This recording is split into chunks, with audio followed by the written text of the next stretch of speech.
no one wakes up and strives to be inauthentic, right? Like, of course, authenticity is table stakes. I think we need to get to that point. And I think if you take a microscope and look inside yourself, that your DNA is exactly like who you are as a person, what you believe in, what you're trying to accomplish, and what you're trying to bring to others. So that's what we're searching for, which in turn will make you be your authentic self. One of the biggest problems we hear in personal branding is we don't know what authentic is for us. We find these trends online and we say, is that something that I should be doing to grow my followers? All of a sudden, we start being just this piecemealed Frankenstein version of all these other influencers that we find out there. One thing that we need to have in place is what our guest calls our brand DNA, is to understand who we are at our core and how we implement that across our marketing strategy.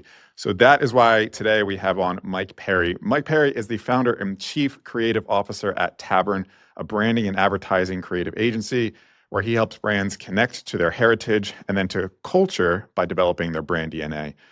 Mike is an award-winning creative director with over 14 years of experience in designing innovative and engaging creative for industry-leading brands across multiple verticals. So that's why I have on Mike today to talk us through how do we craft our brand DNA and how do we implement it into our content and the rest of our brand. So Mike, welcome to the show.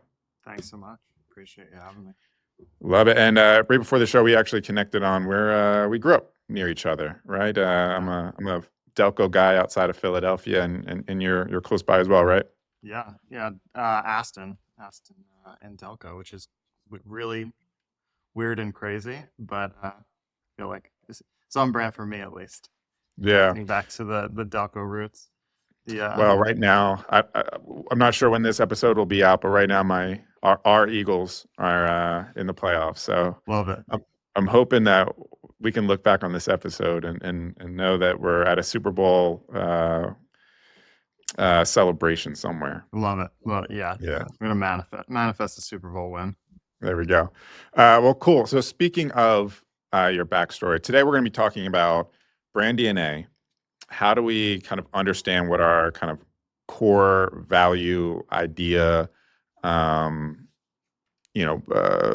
essence of our brand so that we can incorporate it into our marketing so that everything feels natural and on brand.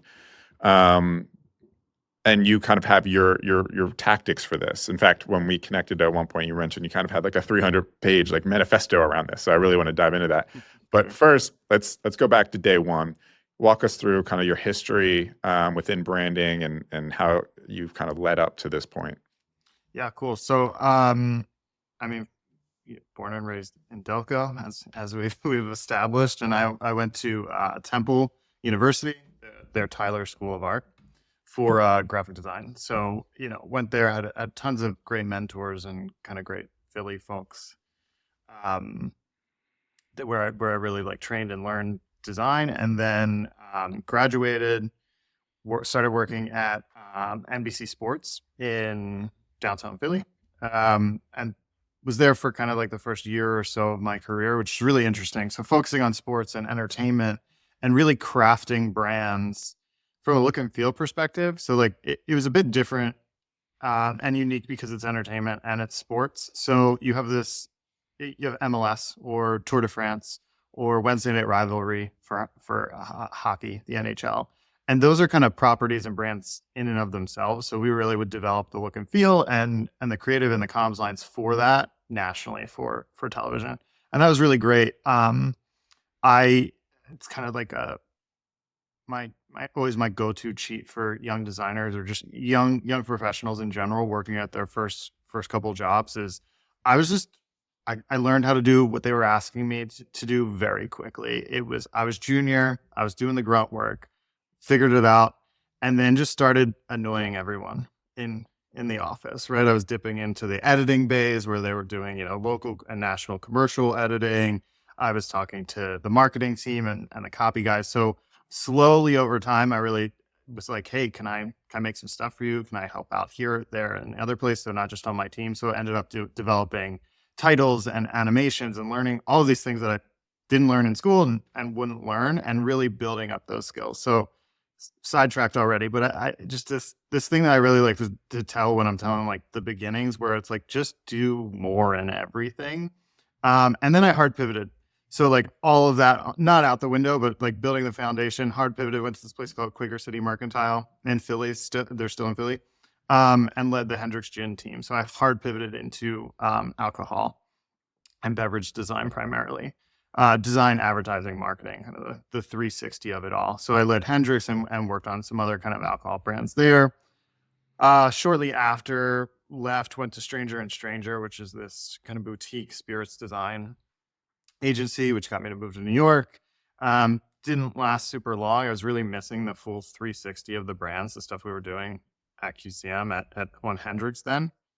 And, I was at Stranger and doing these really nitty gritty pack design, singular pack, super like detailed, elegant design work, but I missed the branding element to all of it. So I left.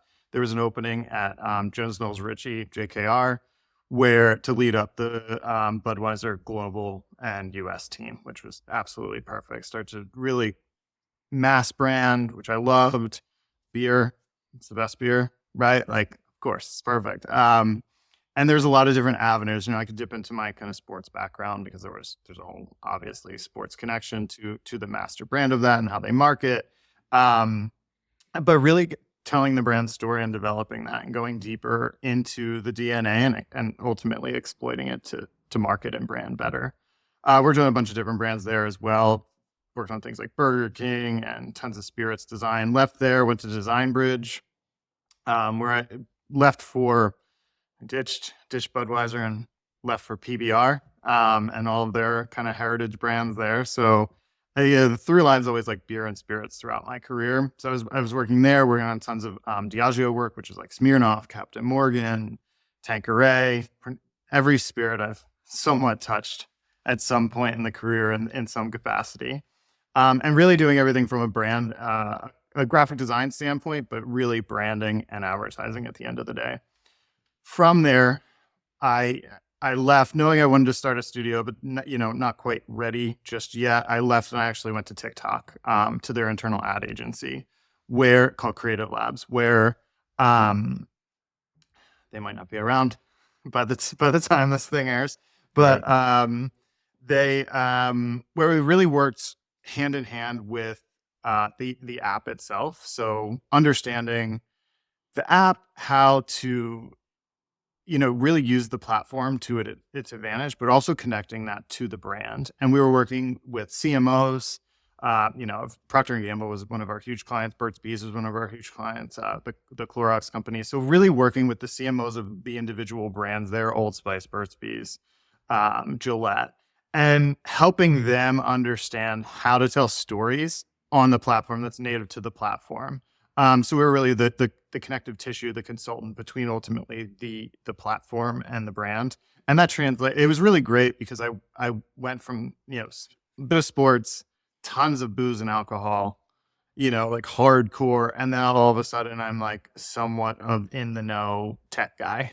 So it's this nice kind of balance of things that all really help and build up to hopefully talk about what we're going to discuss later of like how those all play a role in building a brand's DNA and different avenues of ultimately exploiting that to make it successful for the story you're trying to tell.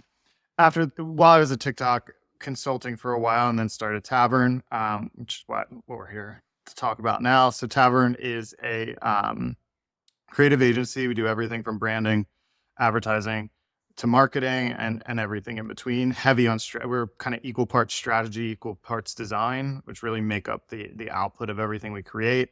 And we're talking about brand DNA, so we really believe that you can't do anything. Yes, my background is design, but you really can't do anything with a hardcore strategic perspective and strategy development on an individual, the individual's personal brand, and even a Fortune 50 company like Budweiser's brand. So we started Tavern, and I really like what we seek to do with Tavern as an agency is we specialize in food, bev, and hospitality, and sometimes sports. Basically my background, but also all things a good tavern has to offer. But we focus on those niches. We'll stray sometimes. If you go to our website, we did a ton of work for Burt's Bees.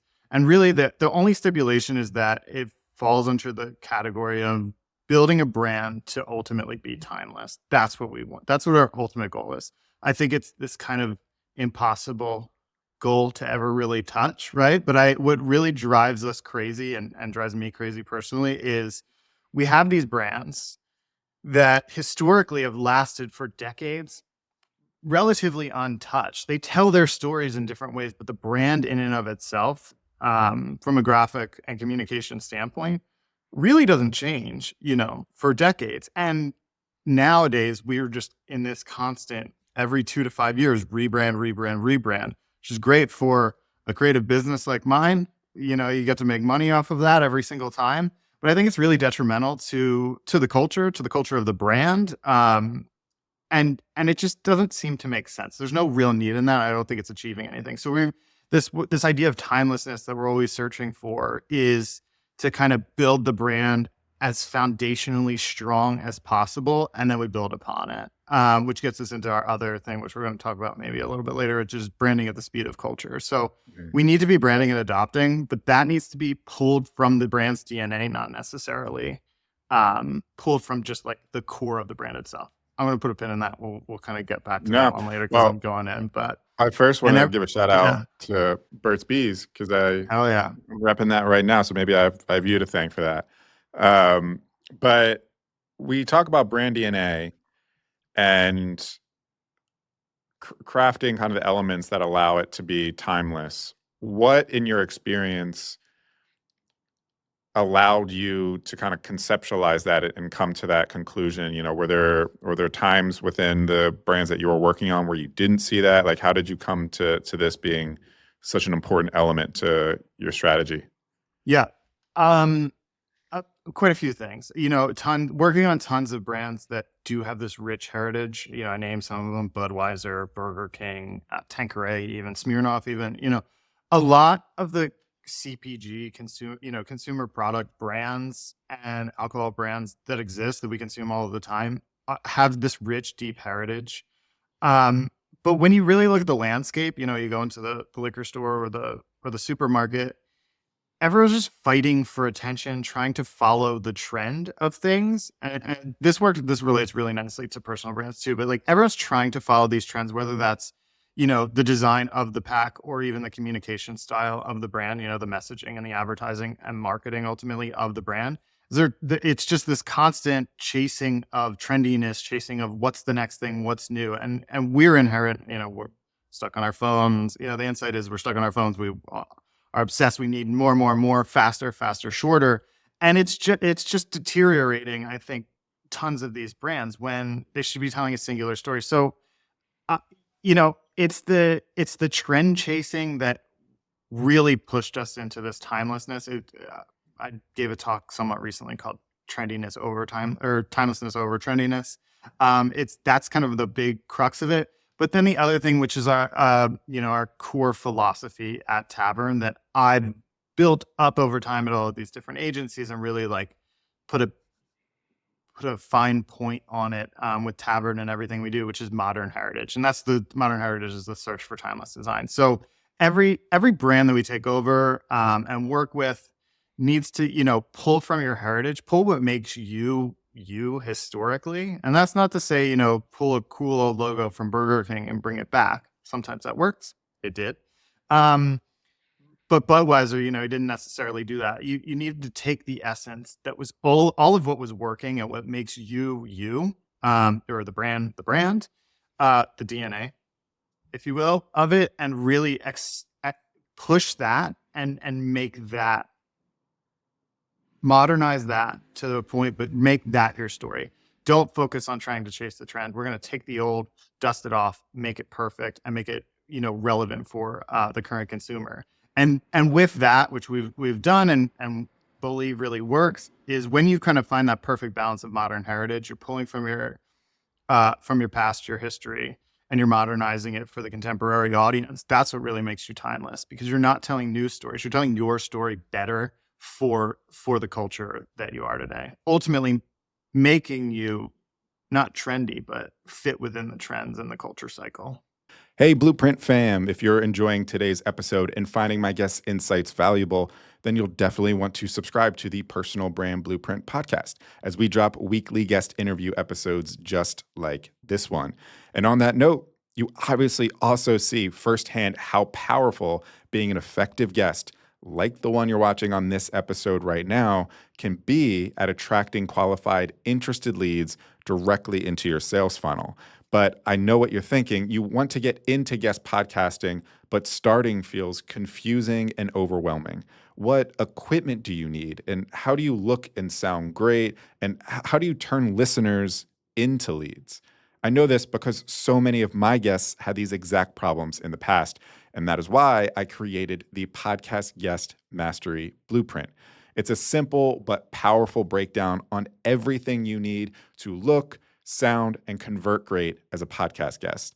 Everything from how to set up your recording area to what equipment you need to look and sound great on camera, and what to say on podcasts to stand out, be memorable, and earn the audience's trust. And then that one key strategy to turn listeners into leads. I'm telling you, this isn't just another checklist. This is a step-by-step blueprint to make sure you look, sound, and present your best on podcasts so you can convert that attention into leads and ultimately new business. I honestly was thinking about selling this for like $97, but I'd rather give access to this guide to my Personal Brand Blueprint podcast audience for free. So if you are ready to become a sought-after podcast guest and use it to generate leads and build your personal brand, and grab your copy of Podcast Guest Mastery Blueprint at davepoly.com/podguest blueprint. You can find the link to that in the show notes below. Again, that's davepoly.com/podguest blueprint and start turning podcast interviews into business. Again, it's completely free for being a loyal listener, so definitely check it out. Cool? All right, let's get back to the conversation. What are some horror stories of brands that haven't done this well? Ooh, that's a good, I'm trying to think about who not to totally shit talk. Yeah, right. Yeah. Maybe vague terms. No, we can use an example. This is like I don't love the like hot takes like you fucked up this rebrand, because I want to preface this with there are tons of people, agencies, internal teams, marketing teams that all have input into these types of rebrands that we work on. And it's really difficult to get a good rebrand going. Like when it works, it's brilliant. And it's like everyone's playing a pivotal role. So like, I don't want to beat up too many people, but I think a prime example of when this is wrong that happened in the last few months would be the updated Mountain Dew packaging. I'm not sure if you're familiar with it. So they basically, Mountain Dew has been around, I believe, since like 60s, 70s as this rich heritage. It didn't really change for a very long time from, I'm pretty sure, 70 to about the mid 90s. And then they went into which was like exactly what you think of when you think of Mountain Dew. Probably it's straightforward. It's this core type of, it's a big five soda, it's Coke, Pepsi, Mountain Dew, Dr. Pepper, and a Sprite, right? Like it all kind of fits within that. So it all kind of has this like share of mind space in most consumers' minds. Some recognition is through the roof. In the 2000s, they went into this like X Games crazy aughts type of vibe, which I personally love. I don't think that's necessarily wrong. But then more recently, they tried to take it back and they tried to go back to like the 90s, and do refreshing. So I think on the can, there's literal mountain illustrations now. They brought the typeface back that says literally Mountain Dew instead of the MTN Dew, whatever it was in the 2000s. Middle schooler, Code Red era. The gamer wants to stay up until 2 a.m. Yeah. Which that is your consumer. Like, and I think that's a perfect example, right? Like they're trying to, what they did is they added mountains. They updated the logo to try and be 90s. I think they did like a pretty mediocre job. It feels too playful and too fun and too childlike, which just feels off brand for them just inherently. It's not telling their story. It's trying to appeal to maybe the better for you, even though it's a soda. It's never going to fucking do that. Like it's not poppy. It's not good for you. stop. Like, that's know who you are. Again, like they're getting away from who they actually are. You can't pretend to follow the trends because everyone's drinking poppy and everyone's doing these like prebiotic, probiotic sodas, and you're gonna like slowly tiptoe your way in there. I think this is a great example because that's ultimately, I think, what the goal maybe was to try and cleverly do, and just absolutely, they biffed it on it completely because it just doesn't make sense for who they are and what they should be doing. So they did all this, and really, what's who are you communicating to? What are you trying to do? I think gamers playing more into that probably energy space, playing more into the gamer space and the kind of like alt esports. There's tons of different worlds and universes that they could totally dip into that they already work within, right? They are there to exist in. And so instead they just 360 their brand, and they're going to need a rebrand in the next 2 to 5 years to either revert it back or follow another trend. And I think this is one example of just like, you're not being who you are, right? They're trying to be someone else. And it's a shame because a lot of these brands do it. A lot of big brands that I like to say, like the brands my mom would recognize, right? Like the overt, mass brands. They're all doing this constantly and trying to keep up when all they really need to do is pretty obvious, is like just be yourself. And you have so much equity and you have decades of equity to be yourself. When, Poppy's brand new. It's a few years old. They're literally creating things from scratch. It's a lot fucking we were doing working on Sizzler, which I'm sure I'll talk about a little bit more in depth, but the CEO, Chris Perkins, we've been working on this for years, but he was chatting to me the other day where he went to a restaurant convention in Vegas. And he's like, there are so many of these fast casual, quick service brands that exist, but and they're new. We've never even heard of them. And he rattled off a few. I don't even remember them. Like East Coast, we've never heard of them, literally. They're new. They work. They're doing billions of dollars in sales. And he's like, but we are Sizzler, and we have since 58, so however many years that is, 60 plus years of equity and mind share. That's incredible. That is so hard to come by. It's so hard to create something new than it is to recraft and rebuild kind of these brands that have heritage. So and really, like, because there's so much within them. And if you just take the essence of their DNA and build upon that and use that as your framework for how you communicate to your audience, you're going to rock it through and really beat this competition of these new folks who are spending tons and tons of time and effort making new things, trying and failing, and ultimately building their brands from scratch. Let's define really brand DNA. Like what encompasses that? And I know we speak largely on like big brands, companies, but for our audience who are coaches, consultants, agency owners, small business owners, how can we conceptualize brand DNA for our personal brands? Sure, we're gonna have to workshop this together to kind of, because I think we Absolutely. need to I'm like two in the weeds. I think we need to Yeah. oversimplify it. Yeah. So I'm like a good chat GPT. If you spit a bunch of there we information go. at me, All right, I nice, can give you the summary back. perfect. I mean, in an attempt to boil it down, I really think it is just being who you are. I hate the word authentic. It's a word that gets thrown around a lot. Again, Chris Perkins, that CEO, got to shout him out twice. His famous line he worked at Budweiser. That's kind of how we are the connection. So his famous line in one of our old Budweiser meetings that he continues to preach to his team is like, no one wakes up and strives to be inauthentic, right? Like, of course, authenticity is table stakes. I think we need to get to that point. And I think, if you take a microscope and look inside yourself, that your DNA is exactly like who you are as a person, what you believe in, what you're trying to accomplish, and what you're trying to, bring to others. So I that's what we're searching for, which in turn will make you be your authentic self. So we're really looking for that authenticity, but it's on a deeper level almost. I think it's really, I'm kind of just word vomiting on you, but like it is being exactly who you are and communicating that. And so, for example, like brands and individuals, I think really on TikTok, just because it's easy enough. Brands and individuals on TikTok really spend.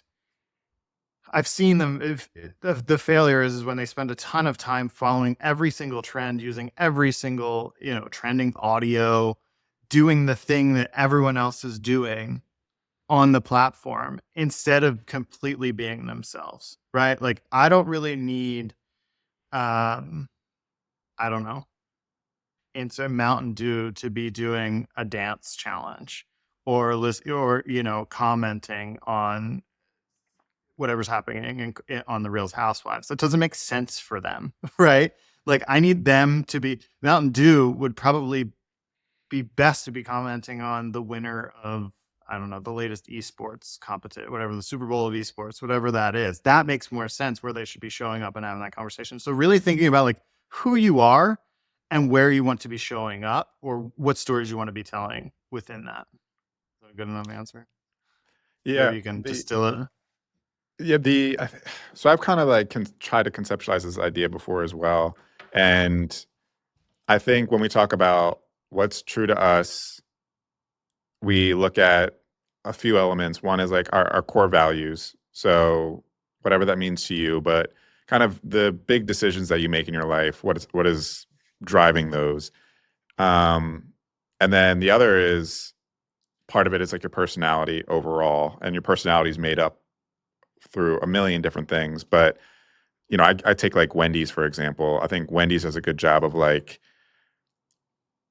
their Twitter account is very much a personality, and there'll be trending things that happen, and they'll play off of it, and they won't play into it, but they'll play off of it, where they'll tweet something about that trending topic, but still remains in like the Wendy tone, personality, and voice, Mm-hmm. very humorous and things like that. Or like, I think Burger King had a great tweet where like after the whole Luigi thing happened at McDonald's, they tweeted like, we're not snitches or something like that, like eat at Burger King because we're not snitches, something like that. And Brilliant. so such a like, you know, uh jarring, serious event that happened. Burger King injected itself into the conversation, but still remained true to like its personality. Um, I think that's an element to it as well. And then, for us, for individuals, when we think about like what's our authentic selves, I just like to say it's who you are when you're home alone, essentially. There's no other people perceiving you. You don't have to be someone else. We actually talked about this before. For those of us out there who are very much people pleasers and we craft our personalities based on who's in front of us and we try to mimic them so the other person feels comfortable and they like us more because we're in the same vibe as them. It's a very big problem amongst people. I mean, it has its pros and cons, but if all you do is put on the mask of the person you're talking to, you don't really have a core personality yourself. It's just always reflective of who you're talking to. So when we start to create content and we press record on a camera alone in an office, there's no one else in the room for us to mimic. We don't know what our personality is. So really who our core self is, or our authentic self is basically who we are home alone when we don't feel as though we have to put a mask on for anyone else. And really just trying to bring that into everything else. So if you're Yeah. like, if you're funny, if you're a goofball, like incorporate that into your content. If you're more serious and strategic and analytical, like play that into your content. So those are some of the elements. I think just like know who you are from a personality standpoint, know what your values are. Are you a political person or not? Like you'll know when you should be voicing your opinions on things. I love that. I really like that. One of my, I'm sure you're familiar with, but Seth Godin is one of my favorite authors and thought leaders. And one of his things, way early books, was just get 10. It was either 10 or 100 customers. Let's just use 100 for argument's sake. Get 100 customers. And I think when you do exactly what you're saying, you will get 100 brilliant customers that are exactly who you are, identify with you, agree with you, want, are interested in you, versus what we try and do. And just like, I think social in general and marketing even in general has pushed us to appease everyone, like you're saying, to be the people pleaser. And I think it's a really good point of like, just be who you are at home is a good mantra, because you could just truly be yourself, and almost you wipe away hundreds of thousands of audience members that were never going to buy into you anyway. Don't give a shit about you, or don't even want to hear about it. And you really get to the point. You get to those folks who you really want to hear. And that's why I love the like 100-person rule. Cause like the 100 people are super core to who will build your brand, your product, even just, I don't know, you as a human and whatever you're trying to sell them really well, because they're truly they're your first adopters. They're truly the people that identify with you. So I love that a lot. It's just kind of like, skim the fat early. You can do that by just being yourself.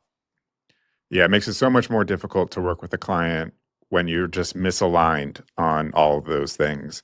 And especially if it's your first 100 clients, you're still workshopping the offer, you're still trying to get systems down and like figuring things out. And if you're making it even harder on yourself by bringing in the wrong clients, it ends up being you're making it harder on yourself versus like your dream client. When we talk about like ideal customer profile, it's not just like demographic information, but like psychographic information. What's this person's vibe? What's their mindsets? What do they want out of a coach or consultant? All things to consider. So let's jump into, we talked about what brand DNA is, what some bad examples are. Let's talk about some good examples of brands who are injecting their brand DNA throughout time. Cool. I love it. Okay. So we'll stick with fast food and quick service, just because that's kind of one of our offerings. And you said Wendy's. I couldn't agree more. A good example, just a side note on Burger King, just having worked with them in the past. One of their core principles is flame grilled, and that literally means flame grilled hamburgers, because they do it in the competition, and McDonald's and Wendy's don't. But they take it a step further. One of my favorite ads, I forget the agency that did it, but one of their Burger Kings burnt down. Everyone was safe, just a fire, and it's a picture of the whole building on fire. And just in the corner, they took a picture of it. In the corner, it says flame grilled since 64, whenever they were built. And I just think it's brilliant. It's you that talk about personality. It's just dripping with personality, that it's so Burger King and so like cheeky and fun, Right. while tragedy is ultimately hitting one of their stores. So it's flipping that. And I think that type of humor, similar but different, and I think who does it really well is KFC. So KFC, we got core elements of that brand: the Colonel, Kentucky Fried Chicken, and 11 herbs and spices. So on their Twitter, they only follow it's like 5 herbs and 6 spices or something, whatever makes up that. So they follow 5 dudes named Herb, and or six dudes named Herb and the 5 Spice Girls, and those are the only people that they're following. So they're just injecting this bit of humor, but also their DNA, or their principles of their brand, of the product, of them, who they are, into this. And taking, as they start to develop this, they're using that framework. So if we have those 3 elements, or those 3 equities, let's call them, the kernel, the Kentucky Fried Chicken. So you have Kentucky, and you have the fried chicken element of it. It's just the product ultimately. And then the 11 herbs and spices that really make up why they're so different. They take that even further. Years ago in Asian market, they partnered with this brand that was an edible nail polish, and brilliant. So they did a Kentucky Fried Chicken edible nail polish, because they're finger licking good.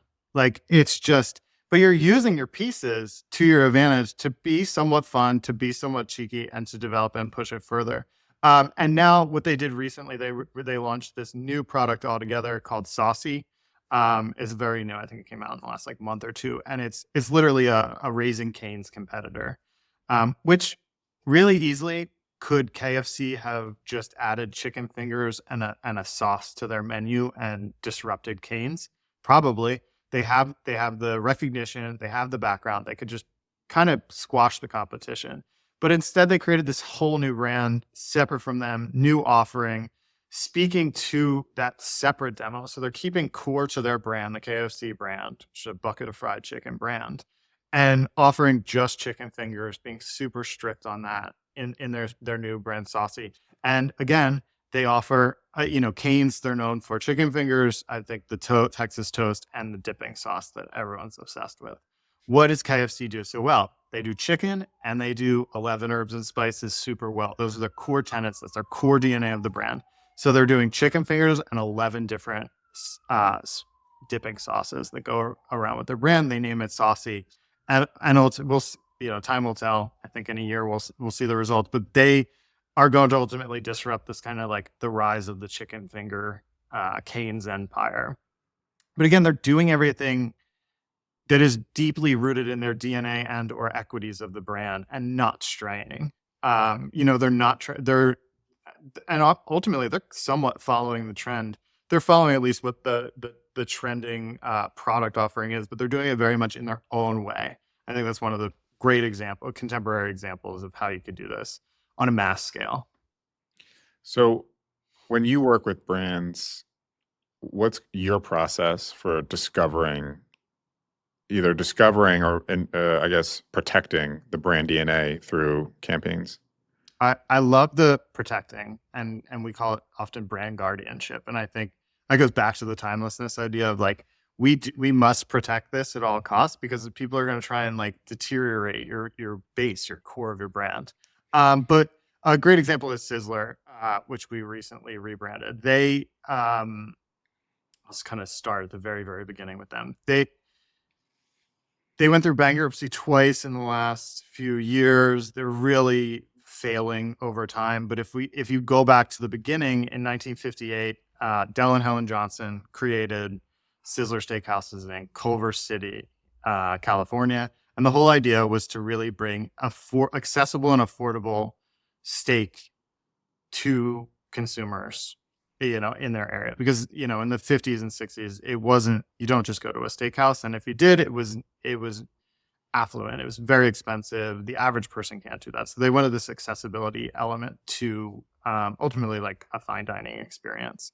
And so they literally created QSR, the quick service restaurant, which is pretty unique and ownable to themselves, the way that you kind of interact in the restaurant. But that's irrelevant. Really, their focus was accessibility. And that accessibility was really for families at the end of the day. Their whole entire thing was Sizzler Family Steakhouse. And they were even called, so what we do is we go through the archives and we do this deep dive on where the brand came from and be really brand excavators first. And we found that throughout kind of the 50s, 60s, and 70s, as even on their filings as a business in each individual restaurant, it kept coming up as Sizzler Family Steakhouse, not just Sizzler.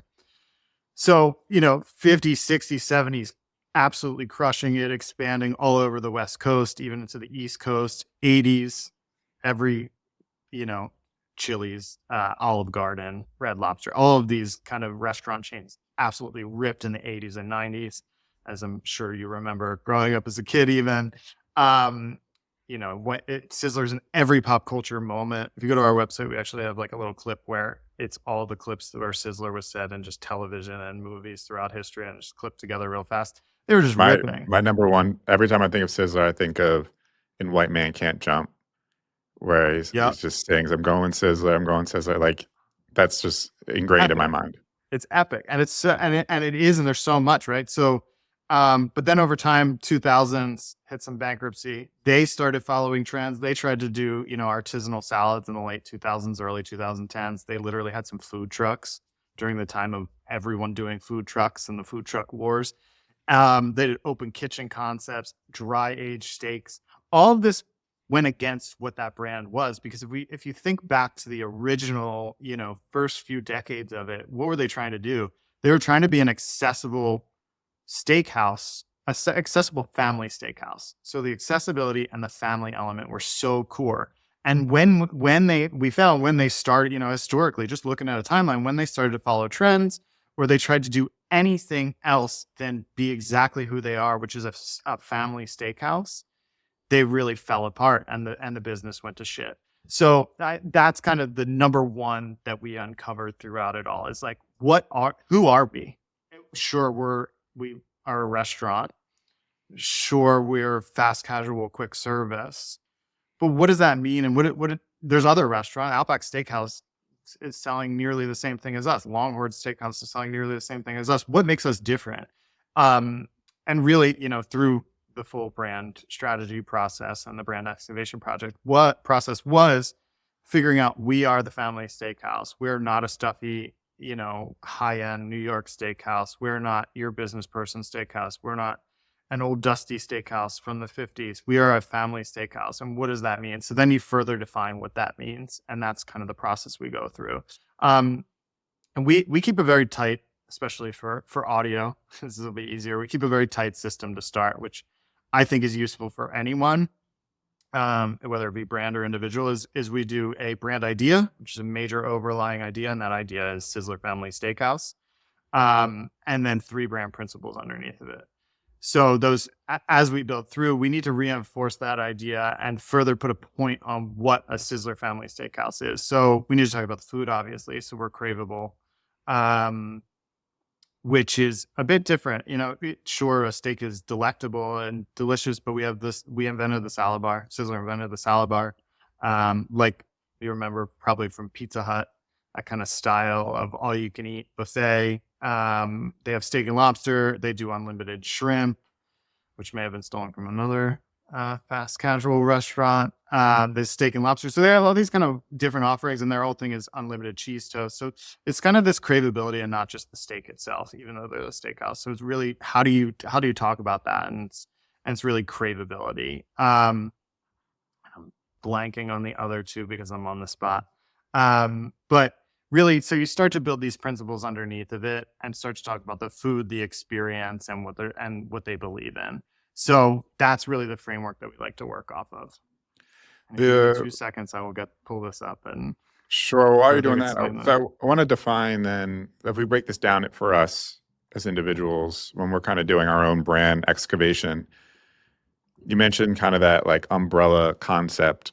Is that what I like to refer to as kind of like the one synonymous thing? Like when you think of Sizzler, you think of X. Is that how Yes. you're thinking about that? Yes, 100%. Yeah. So let's go back a little bit, and maybe you can.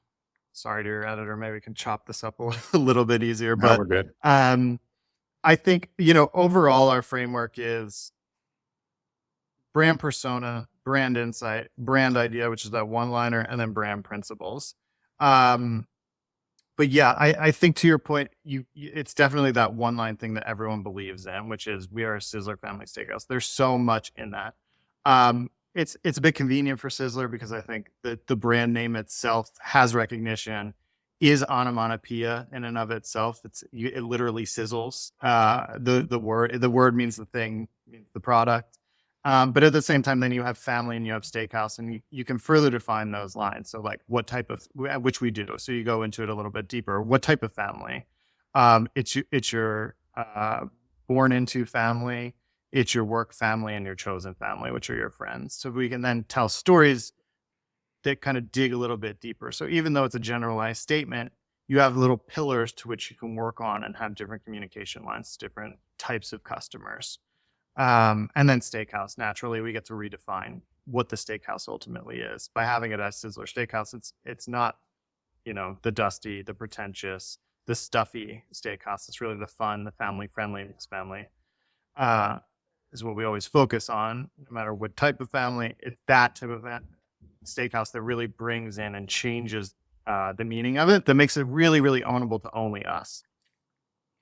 How do we then, so we know we can take Sizzler or anyone, but we've defined the brand DNA. How do we practice it when it comes to, let's kind of try to put it in context of like a personal brand, creating content, marketing, videos that we create.